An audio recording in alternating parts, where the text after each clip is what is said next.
شہر نبی تیری گلیوں کا نقشہ ہی کچھ ایسا ہے، خلد بھی ہے مشتاق زیارت، جلوہ ہی کچھ ایسا۔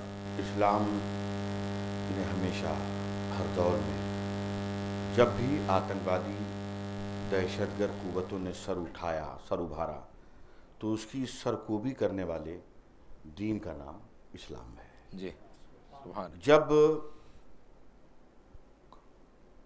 ماں کی کوکھ سے پیدا ہونے والی بچی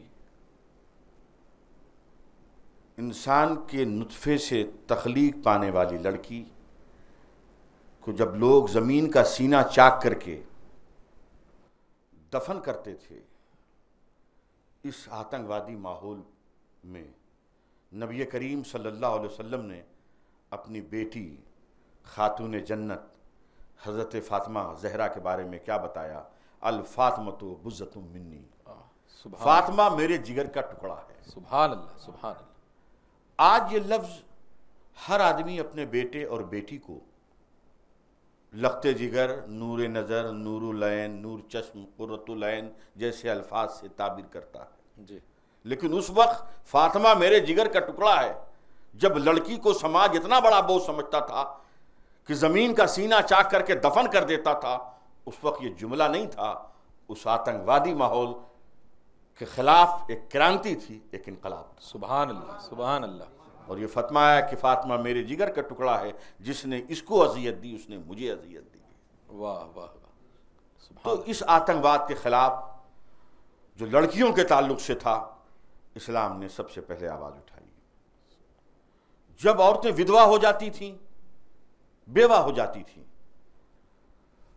تو وہ سماج پاپ کی گٹھری سمجھ کے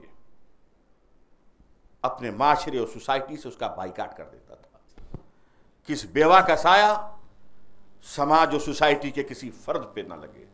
اور نبی کریم صلی اللہ علیہ وسلم نے ایک ودوا سے شادی کر کے اس کو عزت اور عظمت کے اعلیٰ مقام پہ پہنچایا۔ سبحان اللہ سبحان اللہ۔ اس آتنکوادی سماج کے خلاف سب سے پہلے چنوتی میرے نبی نے۔ جی، جب انسان بیچے و خریدے جاتے تھے، اس رسم کو مٹانے والے دھرم کا نام، مذہب کا نام اسلام ہے۔ سبحان جی۔ اسلام نے آتنکواد کو بڑھاوا نہیں دیا ہے، بلکہ آتنکواد، دہشت گردی جس قسم کی ہو، اس کو مٹانے کے لیے اگر کسی مذہب نے کشادہ دلی کے ساتھ، فراخ دلی کے ساتھ، ہمت کے ساتھ، طاقت کے ساتھ کام کیا ہے، وہ دین اسلام ہے۔ اور اسلام کا تو آتنکواد سے بالکل تعلق نہیں ہے۔ جی، میں ایک مثال دوں، نماز عبادت میں سب سے مقدس، افضل ترین عبادت نماز مانی جاتی ہے۔ جی، نماز بغیر وضو کے نہیں، جی، نماز کے لیے وضو لازمی ہے، جی، اور وضو کے لیے پانی ضروری ہے۔ جی، اسلام کہتا ہے کہ نماز پڑھنے والوں وضو کے ذریعے نماز پڑھو، پانی کے ذریعے وضو بناؤ، لیکن پانی کو زیادہ مت بہاؤ۔ تو وہ اسلام جو پانی بہانے کی اجازت نہیں دے سکتا ہے، وہ بے قصور انسانوں کے خون بہانے کی کہاں سے اجازت دے سکتا ہے؟ واہ واہ واہ۔ اسلام امن کا مذہب ہے، اسلام شانتی کا مذہب ہے، اسلام پیس ہے۔ اور اسلام میں جتنی فیلنگز ہے، جی، جتنی انسانیت ہے، شاید دنیا کے کسی مذہب میں ملے۔ جی، جی، میں انسان تو انسان، جانوروں سے بھی اسلام ہمدردی سکھاتا ہے۔ ایک قبیلہ تھا نبی کریم صلی اللہ علیہ وسلم کے دور میں جو بکریاں بیچا کرتا تھا اور بکریوں کا دودھ دوہتا تھا۔ سرکار دو عالم صلی اللہ علیہ وسلم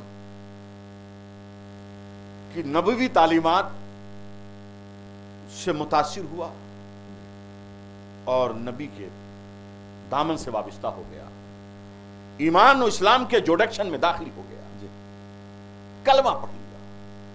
کلمہ پڑھنے کے بعد بکری چرانے والے قبیلے کے چند افراد ایک وفد کی شکل میں بارگاہ رسالت میں آئے، کہا یا رسول اللہ، ہمیں کچھ تعلیم دیجیے، ہم مسلمان ہو گئے ہیں، ہم ایمان کی دولت سے مشرف ہو گئے ہیں۔ اللہ کے نبی نے کہا فی الحال تم دو چیزوں پہ عمل کرو، پہلا تو تم نماز پڑھو جی اور دوسرا اپنے ناخن کو چھوٹے چھوٹے رکھو۔ قبیلے کے ایک شخص نے کہا یا رسول اللہ نماز تو سمجھ میں آتی ہے، اس میں بندگی ہے، عبادت ہے، یہ چھوٹے چھوٹے ناخن کو کاٹنے کی اور ترشوانے کی آپ بات کیوں کر رہے ہیں؟ کہا اصل میں تم لوگ بکریوں کا دودھ بیچتے ہو اور اگر تمہارے ناخن بڑے بڑے ہوں گے تو ظاہر ہے ان کے تھنوں سے دودھ دوتے ہو تو ان کے تھنوں کو تکلیف ہوگی، یہ مجھے پسند ہے۔ واہ واہ واہ اللہ۔ ایمان کی بہت ساری شاخیں ہیں، ایک شاخ یہ ہے کہ راستے میں اگر کوئی پتھر کنکڑ یا انسان کو آزا پہنچانے کی کوئی بھی چیز ہے اس کو راستے سے ہٹانا، یہ بھی ایمان کی شاخ ہے، یہ بھی اسلام نے بہترین صدقہ قرار دیا ہے۔ تو اسلام جو ہے انسان جانوروں کو اذیت سے بچاتا ہے۔ واہ واہ واہ اسلام نے جانور تو چھوڑیے زمین کو بھی رائٹ دیا ہے، زمین کو بھی حق دیا ہے جی۔ زمین میں کیسے رہو۔ مجھے ایک واقعہ یاد آتا ہے، سرکار دو عالم صلی اللہ علیہ وسلم ایک راستے سے گزر رہے تھے، وہاں صحابہ سڑک پر آپس میں تجارتی گفتگو کر رہے تھے۔ اللہ کے نبی نے کہا صحابہ یہاں سے ہٹ جاؤ، راستے سے ہٹ جاؤ۔ صحابہ کرام نے کہا یا رسول اللہ ہمارے پاس تجارتی گفتگو کے لیے اس کے سوا کوئی جگہ نہیں، کہ اس زمانے میں دیوان خانہ ڈرائنگ روم کا کانسیپٹ نہیں تھا۔ جی تو کہا جب یہ تمہاری مجبوری ہے تو پھر راستے کا حق ادا کرو۔ کہا راستے کا حق کیا ہے؟ کہا راستے کا حق یہ ہے کہ ایک تو راستے کو صاف و ستھرا رکھو، پاکیزہ رکھو، دوسرا ہر گزرنے والے کے سلام کا جواب دو، اور کہا تیسرا اس راستے سے مردوں کے ساتھ ساتھ خواتین بھی گزرتی ہیں، جب عورتیں گزریں تو اپنی نظروں کو نیچی رکھو۔ واہ واہ یعنی اسلام وہ مذہب ہے جو صرف عورتوں سے نہیں کہتا ہے کہ اپنی نگاہوں کو نیچی رکھو، جی۔ مردوں سے بھی کہتا ہے اپنی نگاہوں واہ واہ واہ واہ واہ واہ اس پیارے دین کا نام اسلام ہے۔ سبحان میں اور بتاؤں ایک واقعہ تاکہ یہ آپ کے ذہن میں یہ بات پیوست ہو جائے جی کہ اسلام بڑا پیارا مذہب ہے، جی جی جی پیس کا مذہب ہے، جی جس کا آتنکواد، اگرواد، الگاواد سے کوئی لینا دینا نہیں ہے۔ جی جی یہ ایک منظم سازش کے تحت اسلام کو بدنام کیا جا رہا ہے۔ جی جی ایک صحابی رسول کا بچہ غائب ہو گیا، بہت تلاش کیا، وہ بچہ نہیں مل پایا۔ جی بارگاہ رسالت میں آئے وہ صحابی رسول، یا رسول اللہ صلی اللہ تعالی علیہ وسلم میرا بچہ غائب ہو گیا ہے۔ اتنا سننا تھا کہ ایک صحابی رسول کھڑے ہوئے اور کہا کہ تمہارا بچہ جو ہے پریشان مت ہو، فلاں باغیچے میں فلاں باغ میں بچوں کے ساتھ کھیل رہا ہے۔ ایک باپ جس کا بچہ غائب ہو گیا ہو اور اسے خبر ملی کہ میرا بچہ فلاں باغ میں کھیل رہا ہے، الٹے پاؤں جانے لگے۔ سرکار نے بلایا، کہاں جا رہے ہو؟ کہا میرا جو گمشدہ بچہ تھا اسے لینے جا رہا ہوں۔ کہا ادھر آؤ، جب تم باغ میں پہنچنا تو یا بنیا کہہ کے مت پکارنا، ہے میرے بیٹے، واہ واہ بیٹے کا نام لینا۔ صحابی رسول نے کہا یا رسول اللہ ایسا کیوں؟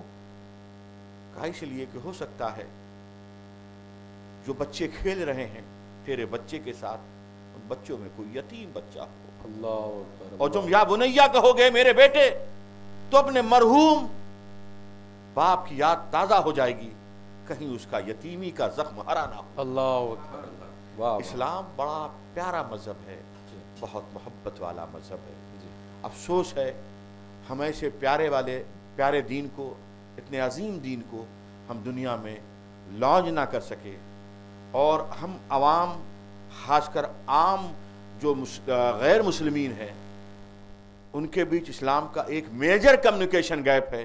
اس لیے یہود و نصارہ جس طریقے سے کنفیوژن ڈال لیتے ہیں،